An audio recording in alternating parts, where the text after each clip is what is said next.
ओ क्या हो गया भाई?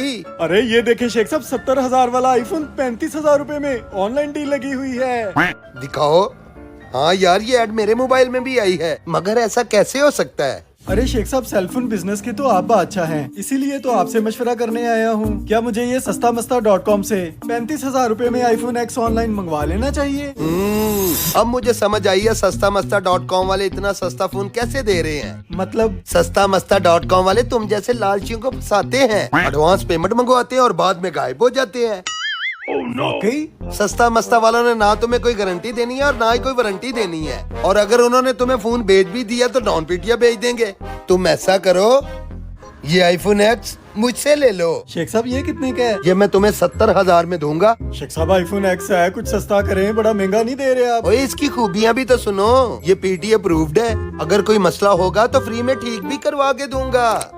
तुम्हें एक नंबर चीज दूंगा, पैसे पूरे लूंगा। कल को तुम्हें इसकी रीसेल भी अच्छी दूंगा। सस्तामस्ता.com की तरह फ्रॉड नहीं करूंगा।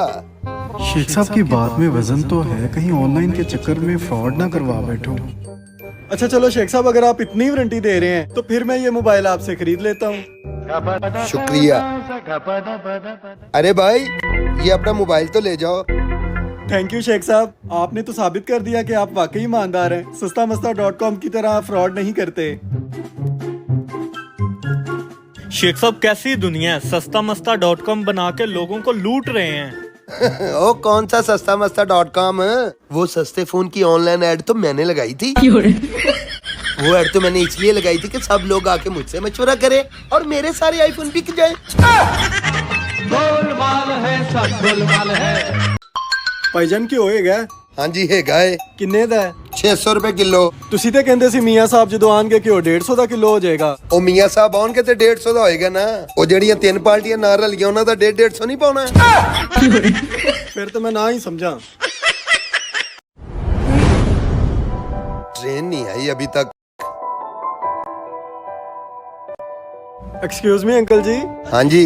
टाइम तो बताइएगा। और जा दफा हो, पूरे स्टेशन पे तुम्हें मैं ही मिला हूँ टाइम पूछने के लिए। शक्ल देखी तुमने अपनी? शक्ल से ही आवारा लग रहे हो। व्हाट? टाइम नहीं बताना तो ना बताएं, यूं तो नहीं ना बात करनी चाहिए। एक्सक्यूज मी अंकल जी, आप टाइम बेशक ना बताएं, कम से कम इतना तो बता दे मेरा कसूर क्या था जो आपने मेरी टाइम पूछने पर इतनी बेइज्जती कर दी। और चले जाओ यहाँ से, मेरा मगज क्यों खा रहे हो? किसी और से जाके टाइम पूछो। खबरदार तुमने मुझसे बात की तो। बड़े ही खड़ूस अंकल हैं, इतना गुस्सा, इतना गरूर। मुझे उनको ये एहसास दिलाना होगा कि छोटी सी बात पे इतना गुस्सा नहीं करते। अंकल जी, आगे क्या हुआ जानने के लिए प्रोफाइल में पार्ट 2। बड़े ही खड़ूस अंकल हैं, इतना गुस्सा, इतना गरूर। मुझे उनको ये एहसास दिलाना होगा कि छोटी सी बात पे इतना गुस्सा नहीं करते। अंकल जी। और तुम फिर आ गए हो। देखें अंकल जी, मैं आपका बहुत ज्यादा एहतराम करता हूँ, मगर मैं अब आपसे ये पूछ के रहूंगा कि आपने मेरी इतनी बेइज्जती किस वजह से की? मैंने तो सिर्फ आपसे टाइम ही पूछा था और तो कुछ नहीं चाहता था आपसे। अच्छा चलो, मैं तुम्हें बता देता हूँ। तुम्हारा पहला सवाल यही था ना कि टाइम क्या हुआ है। अगर मैं तुम्हें बता देता तो तुम्हारा फौरन दूसरा सवाल ये होना था कि लाहौर जाने वाली ट्रेन कितने बजे आती है। उसमें क्या है? अगर मैं तुम्हें ट्रेन का टाइम बता देता तो तीसरा सवाल तुम्हारा ये होना था कि आप लाहौर जा रहे हैं। मैं आपको कहता कि मैं लाहौर जा रहा हूँ, आपने कहना था मैं भी लाहौर जा रहा हूँ। इस तरह आप ट्रेन में मेरे साथ वाली सीट पे आगे बैठ जाते।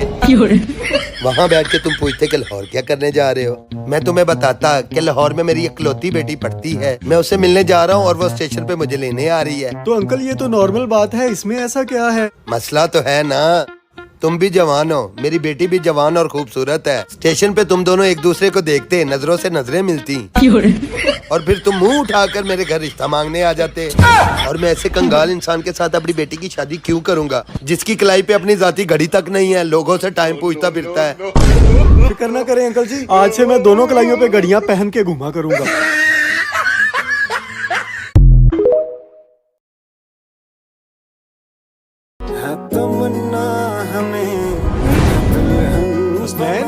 वे इरफान, तुम?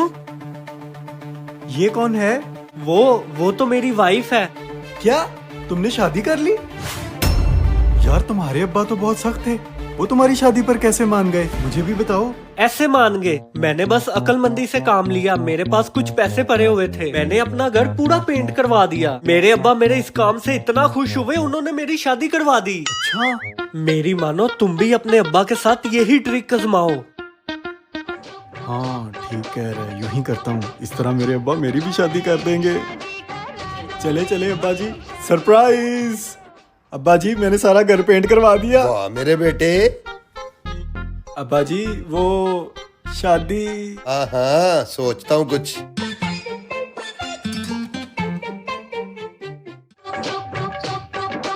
आज अब्बा जी रिश्ता देखने गए हुए हैं। शादी करा दो मेरी, शादी करा दो। अब्बा जी जल्दी से बताएं मुझे, रिश्ते की हाँ हो गई? हाँ हाँ बेटा रिश्ता हो गया, हो गया।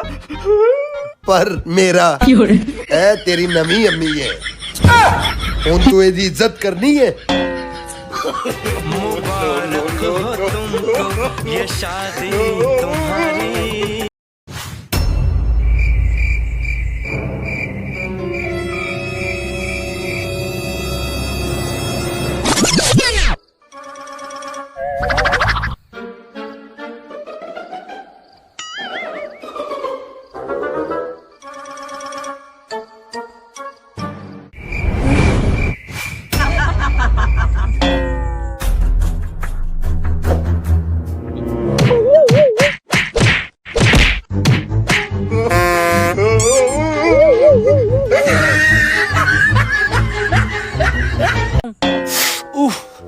क्या हुआ मेरे बेबी को?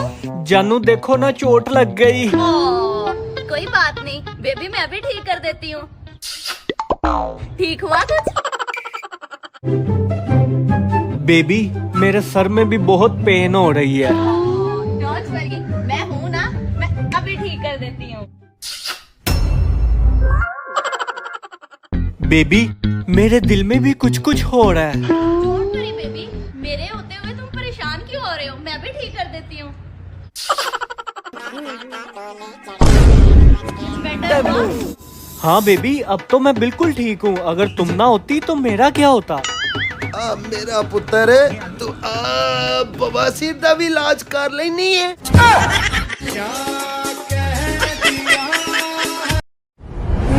शेख साहब आप और सुबह सुबह मेरी तरफ, खैर ये तो है, बड़े परेशान और उदास नजर आ रहे हैं। इरफान तुम्हें क्या बताऊं यार, जिंदगी बहुत मुश्किल है।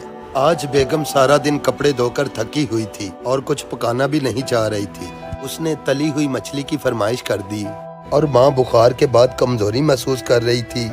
उन्होंने देसी मुर्गी की फरमाइश कर दी और बच्चे बर्गर और शवारमा मांग रहे थे, मगर मेरी जेब में था तो सिर्फ 1000 रुपया। इस कदर तंगी के आलम में कभी बेगम का थकन ज़्यादा चेहरा देखता और कभी माँ की हालत देखकर मेरा दिल कट कर रह जाता। और तो और बच्चे भी उम्मीद की नजरों से मेरी तरफ देख रहे थे और ये महीने के आखिरी दिन चल रहे थे और मैं बेचारा इस सूरत हाल से घबरा गया। मुझे अपनी गुर्बत और बेबसी पे रोना आ रहा था। मुझे समझ नहीं आ रही थी कि मैं क्या करूं। मेरे दिल में बुरे बुरे ख्याल आ रहे थे। फिर अचानक मैंने एक फैसला किया और घर से निकल पड़ा। कुछ देर बाद मैं रिक्शा लेकर आया और सब घर वालों को बिठाकर ससुराल छोड़ आया और रिक्शे वाले को आने जाने का 200 रुपया दिया और इस तरह मैंने 800 बचा लिया।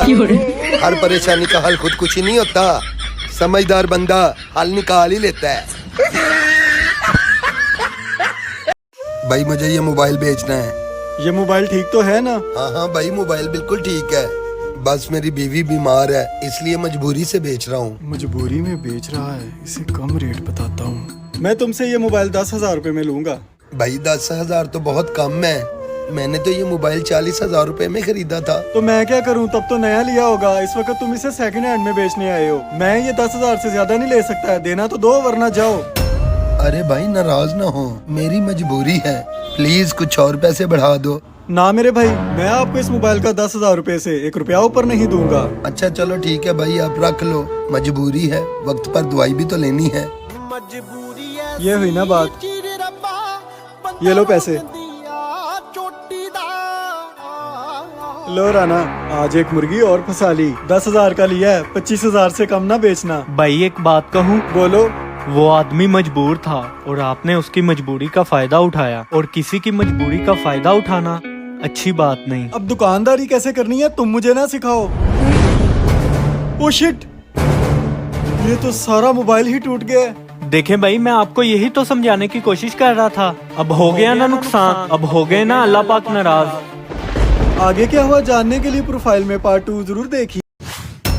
ये दुकान थी। चलो जरा अंदर। इस आदमी ने कल तुम्हें मोबाइल बेचा है।